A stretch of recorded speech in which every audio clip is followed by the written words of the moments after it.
People thinking that I'm special or different in any way, trust me, that's not the case. The only difference between you and me probably is that I will take what's considered the risk. Lock yourself in a room, switch off everything, and start visualizing. Start asking yourself, what is the life you want?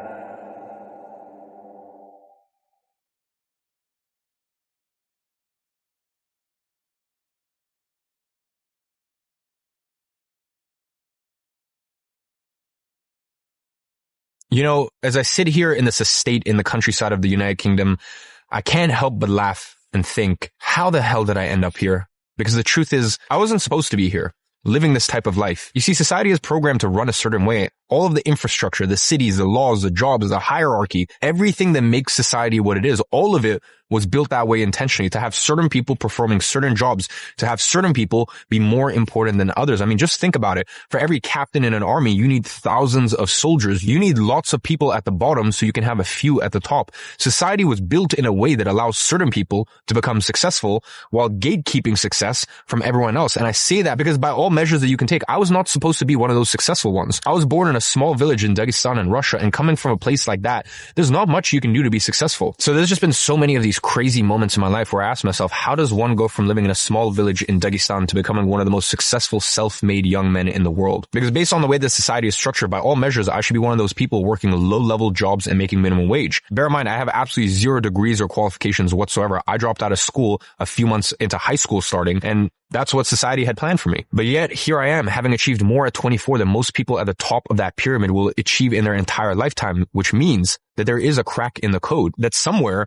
the code through which society runs is broken, and there's a way to hack your way out of the system. And I'm living proof of that. In fact, there are 4 codes that I've used to do that. I call them the sovereignty codes. And today I will give you the 4 sovereignty codes so you can become a sovereign man and achieve the trifecta of sovereignty. And that is financial sovereignty, geographical sovereignty, and sovereignty of time. So let's jump straight into it. This is the first and one of the most misunderstood sovereignty codes of them all. I mean, let's just think about it. In order for you to achieve the success and freedom that most people don't have, it is fair to assume that you need to have some sort of knowledge that most people don't have. If you need to get to where 99% of people don't get, well, then you need to have the knowledge that 99% of people don't have. If you want to become a sovereign man, you need to acquire knowledge to take you there. And you need to develop your sovereign mind just like you develop your body in the gym. Now, there is a big misunderstanding when it comes to acquiring knowledge. It's not any type of knowledge that will take you to the top. In fact, majority of the knowledge won't take you anywhere because there are fundamentally 2 different types of knowledge. You have conceptual knowledge and then you have empirical knowledge. Conceptual knowledge is the one that you acquire at school by spending 5 years of your life in university. If you study something like business, entrepreneurship, or economics in college, there's no doubt that you will acquire a lot of knowledge, and that will be a painstakingly hard process to acquire it. Now, all this knowledge you acquire through formal education is a form of conceptual knowledge. That is information that has been studied for decades and has a conceptual backbone behind it that ties it together through principles that are backed by theory. The problem with that is 99% of conceptual knowledge is not applicable in the real world. So what ends up happening to most people who do end up going to college as a means of acquiring knowledge is that after 5 years of pain and suffering to learn what was sold to them as the ultimate way of getting into a highly successful career, they end up with an immense amount of knowledge that they have no idea how to use or apply in real life. They know how to write a business plan, but they don't know how to actually start a business. They know all the theories and concepts about product market fit, but they don't know how to create a product that the market actually wants. That is always the end result of having only conceptual knowledge. So when I say that you need to acquire knowledge that the people around you don't possess, I'm not talking about conceptual knowledge because you wouldn't be able to apply it in real life. So it wouldn't take you any further than the people around you in the first place. What I am talking about is empirical knowledge. That is what truly creates the sovereign mind. If you take the Renaissance, for example, by the way, which was an incredible transition in history from old world to new world, you know what fueled the Renaissance? What were the ingredients in that explosive development of that era? It was the deep admiration that the sovereign Renaissance men had for the even greater sovereign men that came before them. The Greeks, the Romans, the Arabs, the Byzantines, the sovereign Renaissance men studied deeply the achievements, the philosophy, the worldview, but also the architecture, the engineering, the business practices, all of these different domains. Quite simply, they looked back into the most successful people the world has seen to date, and they started to reverse engineer the fundamentals that led to their greatness. And by doing that, the Renaissance men were able to embrace such knowledge in their own work and apply it to real life. And you know who else did that? The founding fathers of the U.S., the sovereign men that led the American Revolution. They looked back at the achievement, philosophies, and governance systems of earlier civilizations to inform their own work. And their knowledge was based on Enlightenment philosophy and the legal traditions of Europe. John Locke's work on natural rights, government by consent, and the right of revolution had a profound effect on the Declaration of Independence as well as the U.S. Constitution. The work of Adam Smith on free markets, competition, and the role of government in the economy influenced the founding fathers' views on economic policy. And you had the decentralized political structure of the Dutch Republic with its emphasis on local governance and individual liberties that served as a model for the founding fathers in the design of the federal system. And then you had the structure and governance of the Roman Republic with its checks and balances informed the founding fathers' ideas about the separation of powers as well as the creation of a balanced government. And that, my friend, is empirical knowledge. Empirical knowledge is about taking things that worked in practice before and learning from them. Learning from testing things in the real world without feeling the necessity to prove it through theoretical concepts. The most successful people I know today have tons of empirical knowledge. That is a set of information that they learned in the real world by testing things in their businesses or careers. Have you ever seen those videos on YouTube where people go around asking millionaires what their best advice for the 18-year-old version of themselves was when they were starting their careers? Do you notice that their answers are pretty much unanimously the same, which is work a lot, try a lot of different things, or don't go to college and get a job instead? What they are really trying to say here is acquire empirical knowledge, because they know that that is what makes someone successful. That is what creates a sovereign mind. And they know that the way to acquire empirical knowledge and develop a sovereign mind is not by sitting down in some business class in university, listening to a 67-year-old teacher who's never run a business in his entire life speak about how to write a business plan. So, from now on, I want you to always remember, if you're putting a lot of effort into learning conceptual stuff that has no application in the real world, you're not actually learning. At best, that's just some mental masturbation. At worst, you are completely wasting your valuable time that could be applied into learning things that will actually take you somewhere in life. And the sovereign men already knew that back in the 14th century. That's why they didn't spend time in classes. Here's how they approached learning instead. And I suggest you do the same.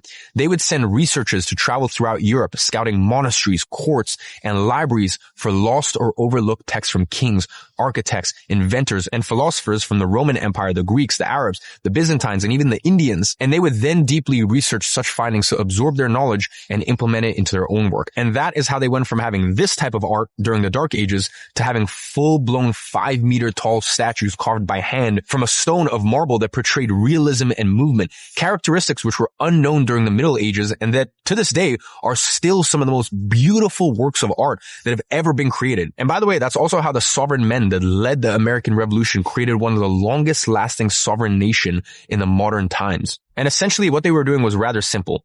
They would find successful people who possessed a lot of empirical knowledge and they would study the shit out of them so that way they could acquire that same knowledge and apply it in their own work. And that is exactly what I recommend that you do. Find someone who is successful and you aspire to be like and carefully study all of their stuff from top to bottom. Try to figure out how they do things, how they structure and run their businesses, how they approach work, how they think about the world, and what are their methods. Then go ahead and apply what you learned in your own life and your own career. That is the only way to truly achieve a sovereign mind. Learning from the people that already did it before you, and then once you successfully apply what they taught you, making an effort to improve and take their work one step further. And that's how I learned and how I developed my sovereign mind. And for the things that I didn't have anyone to teach me, I would just try things out in the real world. I put them to practice and I figured out if they worked or not. No one taught me how to close clients, so I developed my own way to do it. No one taught me how to charge more from the same clients, so I developed my own strategy to do so. We're the experts that all the,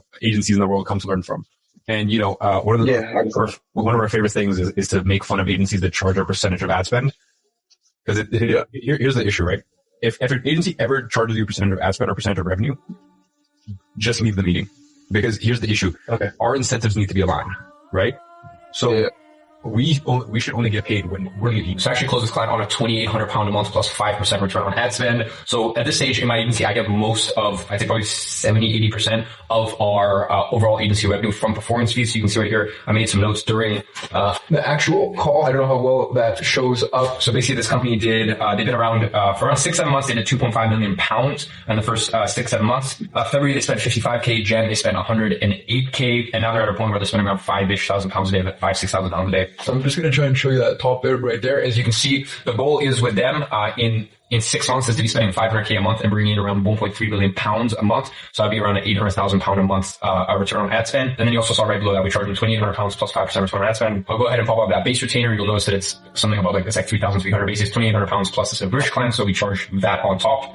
Anyways, with this client, we estimate first month we'll make them probably around like 100 to 200K return on ad spend. So that's a 5,000 to 10,000 kind of within that bracket. 5,000 to 10,000 pound performance fee on top of the 2,800 pounds.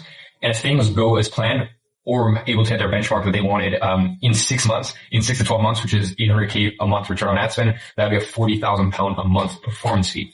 The point is, that is a formula for success, and it has been ever since the 14th century. So just apply it.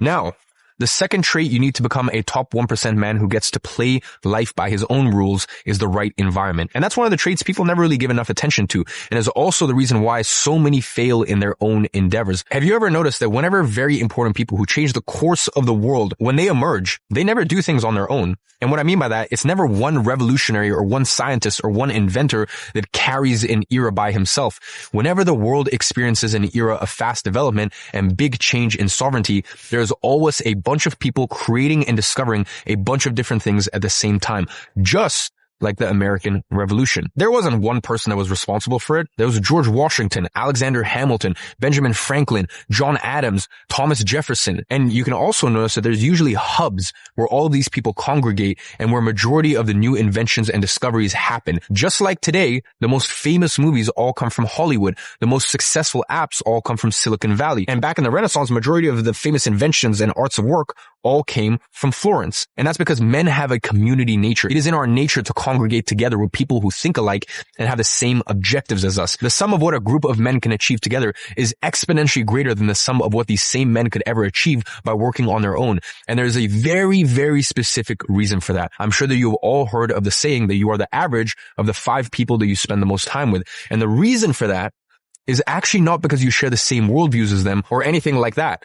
The reason is that us as human, we never operate at our maximum capacity. We can operate at maximum capacity for maybe a few days or maybe a few weeks, but we're not built to always be operating at 100%. That's not sustainable. So what happens is, over the long term, we always operate at our minimum hygiene standards. You see, there's a threshold within you of what you consider to be your max performance. So you have your max performance level, and then you also have your minimum hygiene standards. And no matter how hard you try, you will always default back to your minimum hygiene standards. Always. But there's a twisted secret here. Our minimum hygiene standards, they're not fixed.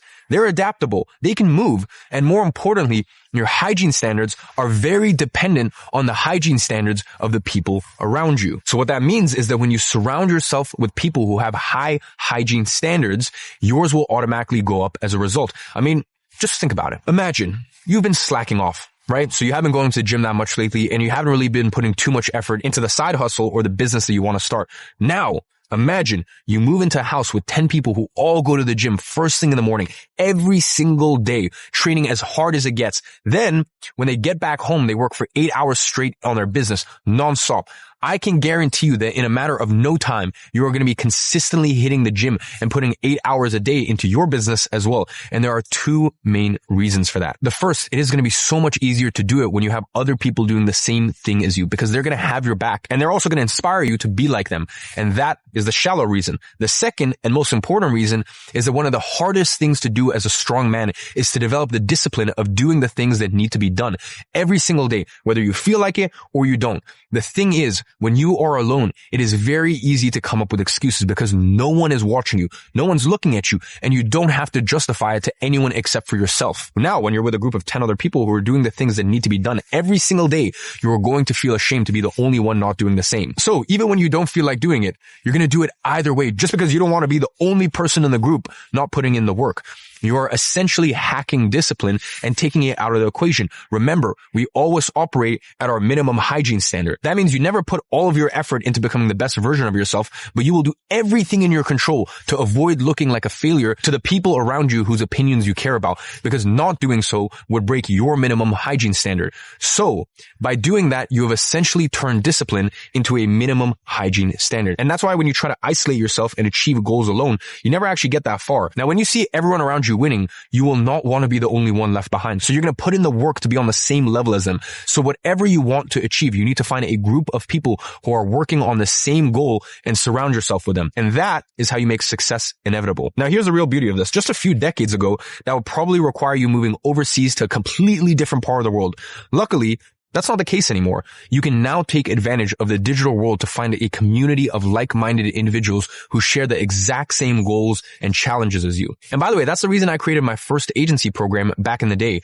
I realized that by going at this thing alone, I would only get so far. So I decided to surround myself with other young agency owners. And by the way, that decision was a big tipping point in my career.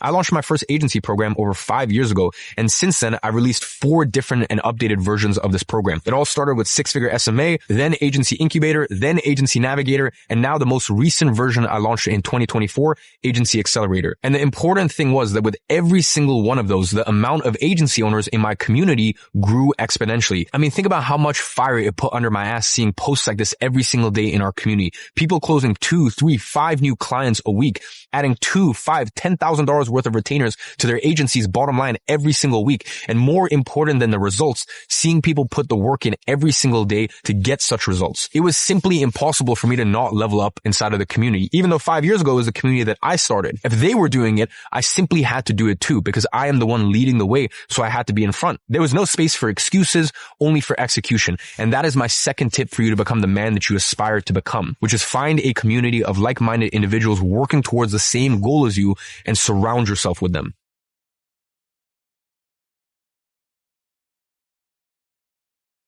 Now, during the first episode of Digital Sovereignty, I mentioned that a sovereign man has to possess 3 characteristics: financial sovereignty, geographical sovereignty, and sovereignty of time. And when it comes to financial sovereignty, there are countless careers that can provide you with that. There's actually a lot of ways to be financially affluent. But if you were to judge by this criteria alone, well then being a lawyer, a doctor, an engineer, a developer, even an actor or an athlete would all be valid options. The problem is when we get to the second criteria, which is geographical sovereignty. You see, even though all of these are highly prestigious careers, they are all different paths that actually lead to the same destination, which is being a subordinate, being stuck in the old world. At the end of the day, it doesn't matter how much money you make or how sought after and revered your career is. I want you to live an incredible life, a life of freedom. And what's the point of having all that money if you are trapped to a city or one location? You want an ultimate example of that? Take a football player. They have all the money in the world, but for 11 months out of the year, they are subordinate to their clubs. They're not allowed to travel whenever they want. They can't simply say, you know what? Today I'm working from home, like we get to do in this new digital sovereignty world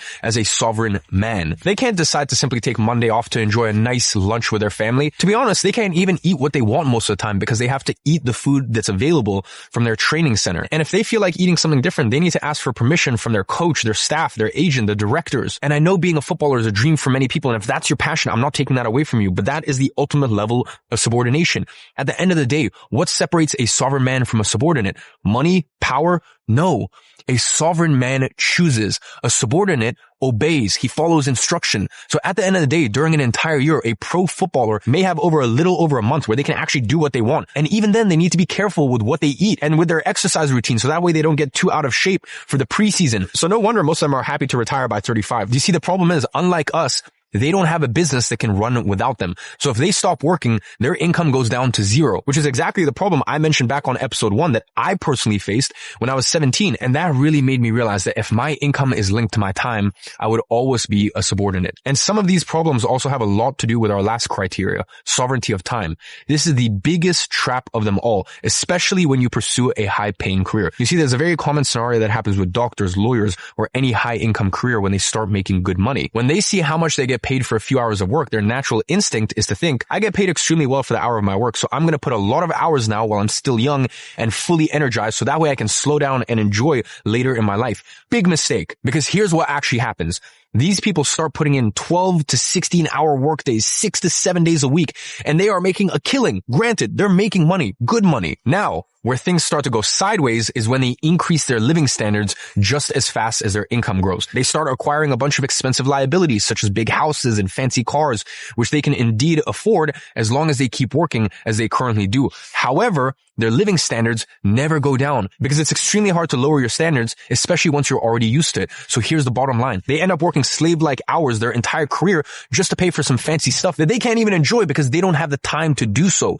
And at the end of the day, when they lay down in bed after a long day of work, thinking about how bad they just want a simple walk by the beach, knowing that they could easily afford it, but can't actually even do it because of their lack of time and geographical sovereignty, that is when they look to the side and see us, sovereign men, enjoying life on our own terms. And you know what the funny thing is? We could be making half, a quarter, or even 10% of what they're making and still be living a better life. And they would still be jealous of us. So is their life what you really want? Think about how miserable it must be to have all the money you want, be able to afford to travel to the most expensive places, but never be able to actually do it because you don't have the most important resource of them all, time. So, what's the solution then? Well, there's only one, and that is to find work. That is to find a career, a business that checks the 3 criteria we have. And there's only one type of work that checks all 3 of those boxes, and that is running a digital business. And this event is called Digital Sovereignty for a reason. And the good news is, it is easier than ever to start working in the digital world. You see, most people think you need millions to set yourself free, which is completely false. As long as you have a business that is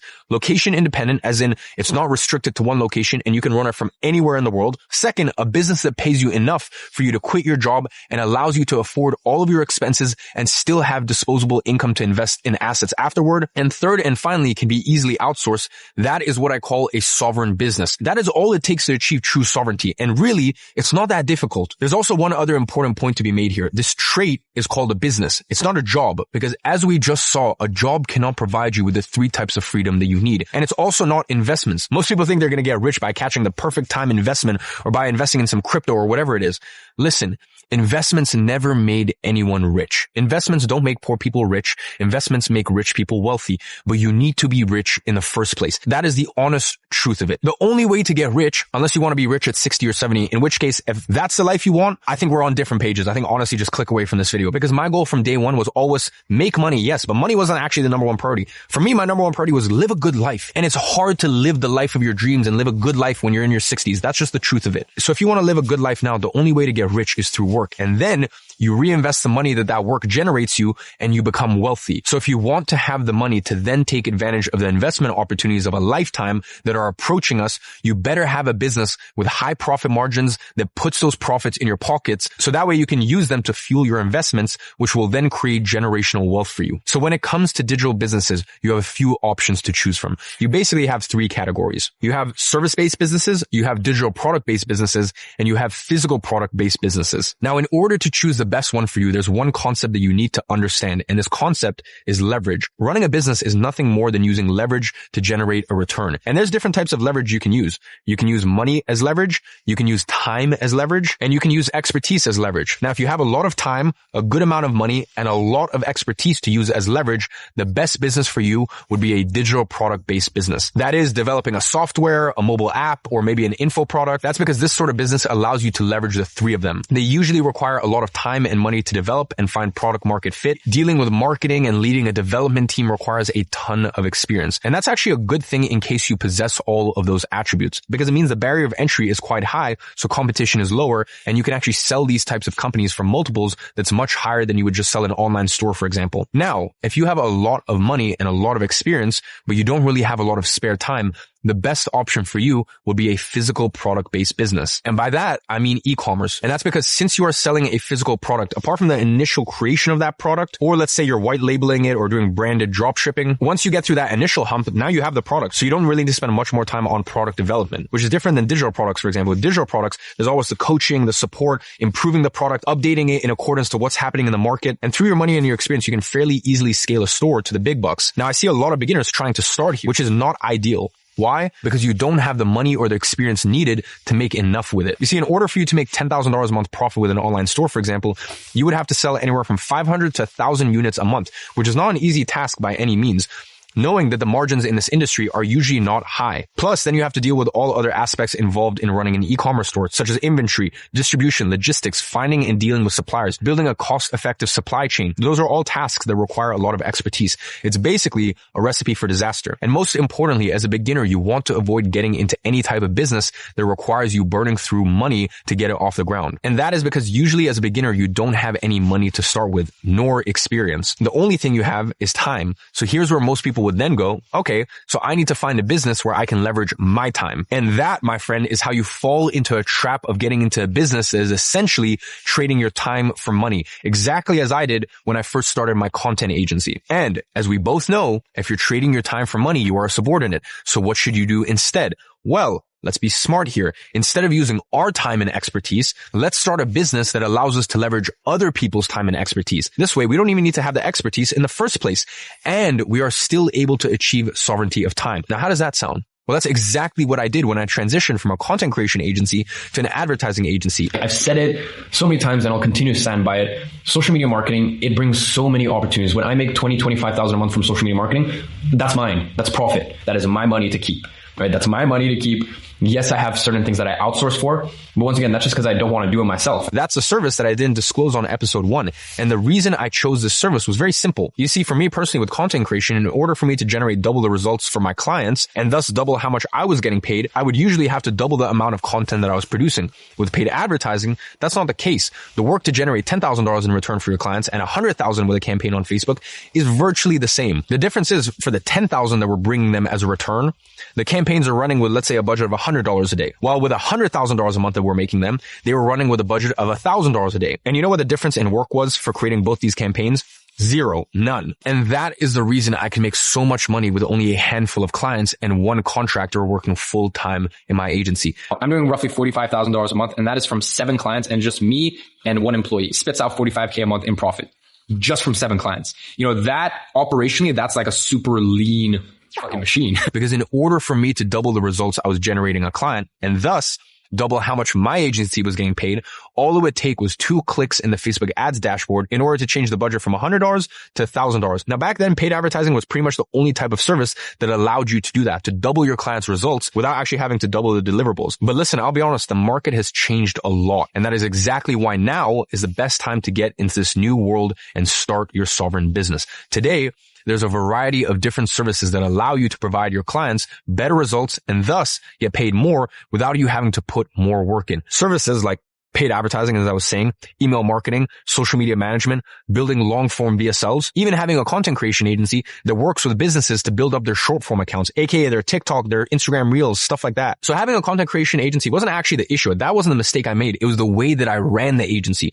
That was the mistake where I was trading my time for money. You could have a content creation agency and still not trade your time for money. Now, when I say these things, you might sit here and go, wait, what? How can you get a client more results without having to put in more work with stuff like social media management or copywriting or email marketing? Because surely if you want to get more results with email, for example, you would need to write more emails, correct? Well, I mean, yes and no. You would need more emails. Yes. You would need more social media posts. Yes.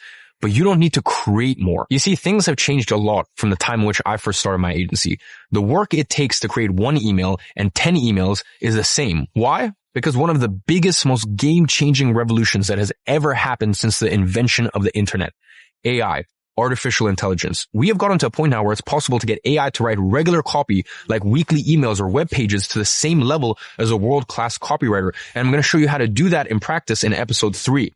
Now, what I need you to understand is that with AI, you only need to do the work once because the most important aspect of AI is writing the prompts that create the copy for you. And with the same prompt, you can create 1 email or you can create 10 emails. The work is exactly the same. And if you don't think that's possible, not only is it possible, I know for a fact that the best performing video sales letter on Google in 2023 in the entire South American market was 80% written with AI. And again, writing an entire VSL is the highest level of complexity you can get to when it comes to service delivery and copywriting. When we're delivering simple weekly emails, AI can take care of that for you, no problem. Again, I'm going to show you how to do that in practice in episode 3. Now, going back to where I was before, The real secret here is finding something that you can sell recurrently, meaning something that you can sell once and then get paid every single month for it. And you can do that with all of the services I just mentioned, by the way. The beauty of a service-based business is that you don't need to be selling 500 units a month to make a full-time income with it. In fact, it only requires 2 to 3 sales to already be able to quit your job or drop out of uni. The key with service-based businesses is that they don't require any startup investment to get up and running because you are the product. So, in case everything goes wrong, the worst thing that will ever happen is you getting a no when talking to a prospective client. And I know that might still sound terrifying for a few of you, but trust me, you get used to it in no time flat. And that is 100 times better than having to burn through hundreds of dollars a day trying to make things work, which is the case for 90% of software businesses or even some e-commerce stores, for example. What you need to understand is that those businesses are not built to generate profit. In fact, they are built to generate as little profit as possible so that you can always reinvest 100% of the money you make. So that way you can scale to multiple 8 and 9 figures as fast as possible and then sell the business. Most of the time, their founders already have an abundance of cash and they are looking for a business where they can use that cash as leverage for exponential growth. Now, if you don't have that kind of cash, that is not a game that makes sense for you to play just yet. And by the way, that's exactly what I did first with my education company and with my software businesses. If you take Flowzy, for example, which is my main software company, I launched that business almost 3 years ago. This is going to be interesting. I'm just going to go on. For 3 hours. Go on. Tristan, if there's anything at all that might potentially, you could see like someone's email, I'm going to try to move this like a little further back, but yeah. Oh my God, man, this is just going to go on for like an hour. Basically now all of our free trial customers are finally getting billed and this is just going to keep going on and on and on. Oh man, it's bumping. It's cool. That's so cool though. Okay. Anyway. Oh my God. I think you can go ahead and charge us. Fucking sick. Let's do it. It's just a matter of straight. I mean, a lot of failed ones, but anyway. Yeah, but as I said, like, I mean. And you know how much cash I've taken out of it so far? Absolutely zero. Because that is a business that is built to sell, not to generate cash flow. In fact, this will be my next big move. And I can't speak on it yet, but I will publicly disclose exactly what that big move is for the first time ever during episode 3 on Friday. But for now, what I need you to understand is that my agency was a business that generated me the cash and experience to then get into more advanced business models where I can use my money as leverage. And I've been telling people this for half a decade now. Cash flow business, and then you use that money and experience to build businesses that have enterprise value. My agency is doing roughly around 37,000 pounds a month, which is roughly around like $50,000 a month at the moment.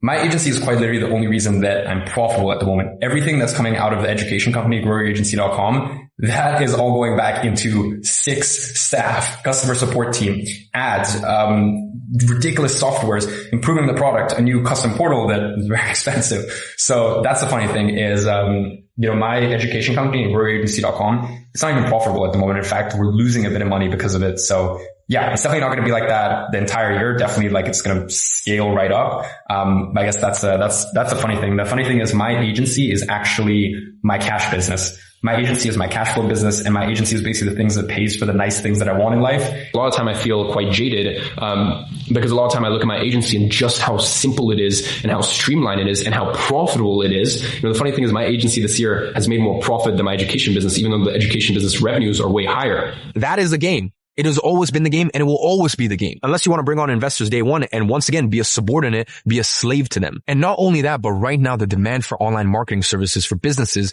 is growing exponentially fast, and the amount of people to deliver such services doesn't grow nearly as quickly. And there is an enormous gap to be filled. And let me illustrate it for you right now. Just in the US alone, there are around 33 million small businesses, and pretty much all of them need online marketing services. Listen, as I mentioned already, I run the leading online education platform for agency owners. Right now, we have about 25,000 paying members at the time of recording this. Now, let's say the whole agency space is 5 times larger than that, which is a big stretch, by the way, because we've been doing this a long time and we have been the leading experts in this for a very long time. So anyways, that would be about 125,000 agencies to service around 30 million small businesses just in the US. And keep in mind, the majority of our students have clients worldwide, but that would still equate to 240 clients per agency just in the US. For you to make a good living with this, you need about 2 to 5 clients, which pay on average around $2,000 a month. For you to make big money, you need from 10 10 to 20 clients. And that means that there's still 220 clients left out there to be serviced just from your share of the market, not to count everyone else's 220 clients too. And again, it's actually super simple to deliver these services to clients. Now you can go one of two routes. You can either learn yourself how to deliver the services,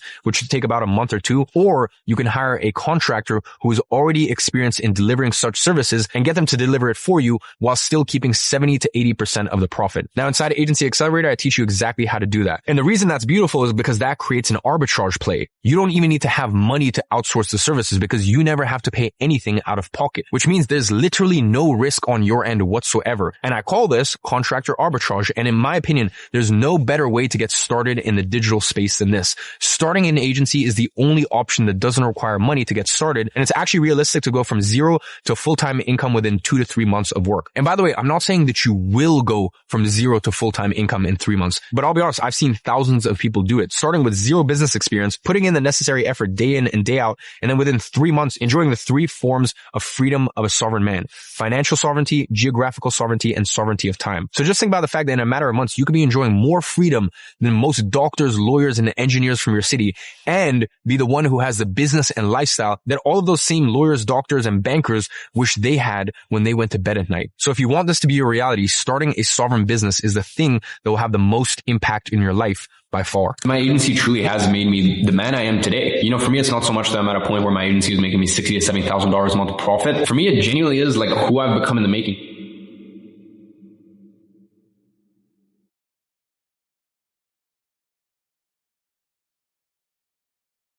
Look, at this point, you already understand the importance of the sovereign business. In fact, if you're watching this, I'm sure you already knew the importance of starting a business before, and you were probably even convinced about starting one. Now, maybe you didn't know which business that was, but you knew you wanted to start something. Now, have you ever stopped to ask yourself, what makes a business? Is it the product? Is it the people? What makes Google Google? What makes Apple Apple? Look, many will say that what makes a business is its people. But let's think about it from a very fundamental perspective. If you take Apple, who would be the most important person in that business? Steve Jobs.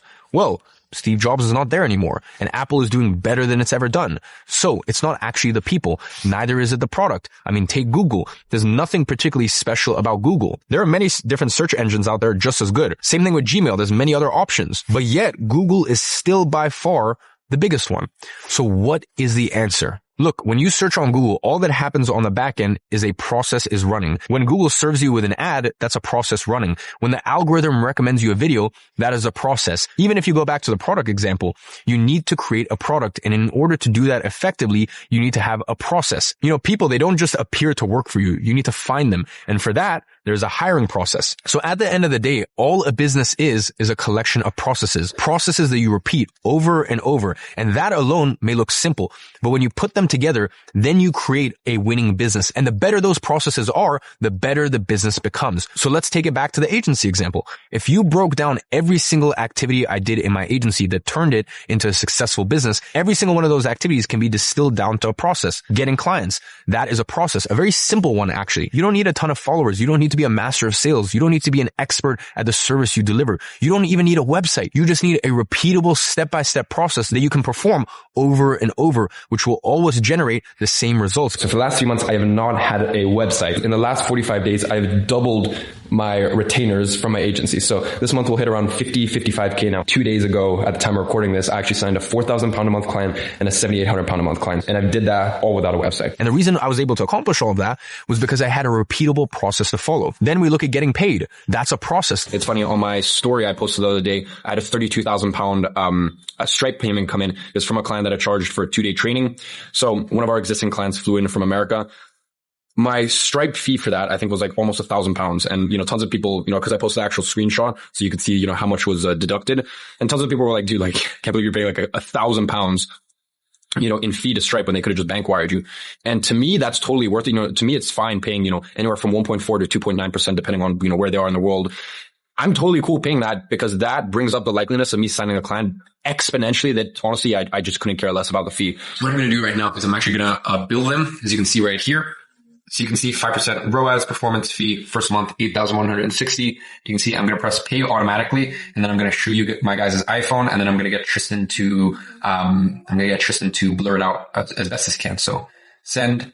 Let's hope their bank doesn't decline. I'll get Tristan to blur out their name. The reason I can get paid this much, and I got paid that multiple times over and over, is because I had a process to do so. Looking back at my agency, coming up with performance-based billing structures, that is a process. So you can see with this client, they want to get to 500K to $1 million per month in revenue. And the month prior to starting to work with us, they spent 60K and brought back in 200K. So that was kind of the benchmark of what they were accomplishing. And you can see another deal right here, which is a couple days later, another e-commerce business that wants to spend 500K a month and bring back in 1.3 million a month. And you can see where we actually ended up pitching them right there, which is 2,800 pounds a month plus 5% profit on anything we make them from the ad. So in that case, that would have been 1.3 million minus 500,000. That's a spread of 800,000. So if we manage to hit our goal, in that case, our performance fee is 40 grand for the month. If you look at onboarding high paying clients, that is a process. I am currently onboarding a new client. And I thought I'd show you guys something that's pretty cool. So I'm onboarding a client called Ohrring. We've been in talks for like 2 months now. So it's like this little piece of tech right here. It's pretty dope. They did like 10 million in the last 10 months, in revenue. So they're like a big client and they have a lot going on right now. They're signing this week. It's 7,800 pounds a month. That's a retainer with them, just Facebook ads. And within within 90 days, we want to get to 100K a month in ad spend. So it's going to be fun. If you look at delivering your services and getting world-class results for your clients, that is a process. I've got Ohrring. So in the last 30 days, we did $250,000 profit for them. Literally spent like 7.5 grand, brought back 266 grand. And that first month we just did retargeting only. Building a team that does all of that work for you, that is a process. Just do the onboarding call with this client. So I'll give you a 60-second recap of how that went. First kind of generic question is, right now, where is the majority of your traffic coming from? It would be from Instagram, number one, and then it would be from Facebook, Google, and then Snapchat. Okay, all paid. Yeah, all paid.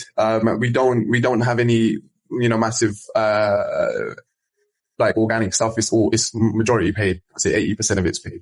Got it. Perfect. Once your interview's done, can you send a Loom to, and just go over, what our return on ad spend, like how much we spend, basically just our performance fee for last month, if you can bring that down. Yeah, for sure. We spent 2,078,000 crowns and made back 4,757,000 crowns. That's 2.7 million crowns roughly. Ensuring that clients stay with you. That's another process. I'll drop that message just here. Obviously, at the end of the day, we always show the client the Loom. Anyways, the final total, and they actually paid us in dollars, so we ended up receiving it in pounds, was $9,900 US.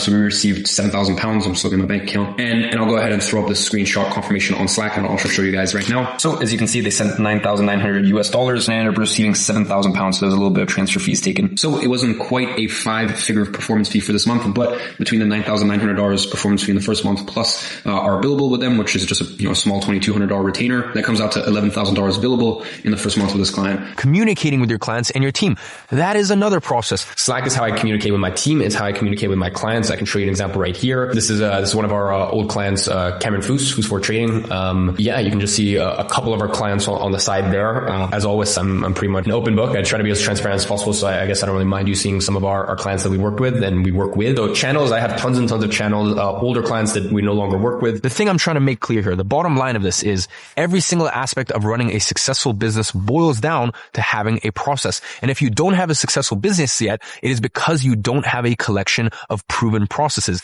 It's that simple. On the other hand, if you were to have this collection of processes, you would have a successful agency. Meaning the difference between you and me is not that I'm smarter than you or that I worked harder than you. The only difference is that I have the processes and you don't. And I was so lucky to realize that very early on. So what I did is I perfected these processes over my 6 years of running an agency, iteration after iteration. Some of these processes I've refined over 300 times. I mean, just think about how many clients I onboarded, how many sales calls I had, how many checking calls I had with clients that I attended. Each one of those was an opportunity for refinement. Then I documented every single one of those processes, each step of them in meticulous detail, because once you document them, they become repeatable. So then I took my software Flowzy. You may have heard of it before. It's a software that helps agencies run their entire operations. And what I did was I created a flow for every single process in my agency, one by one in excruciating detail. And I started to collect those processes and build this library of every single process you need to run your own agency.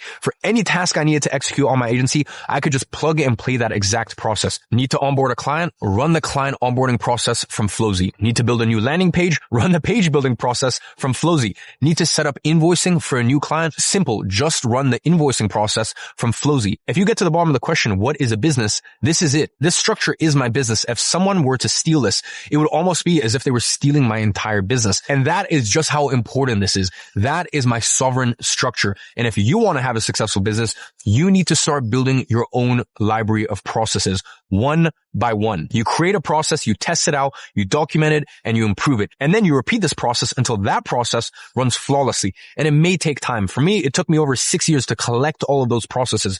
But once you have them, you have a fail-proof machine. You have a sovereign structure. And that is the only way to create a business that stands the test of time and provides you with financial, geographical, and time sovereignty for an entire lifetime.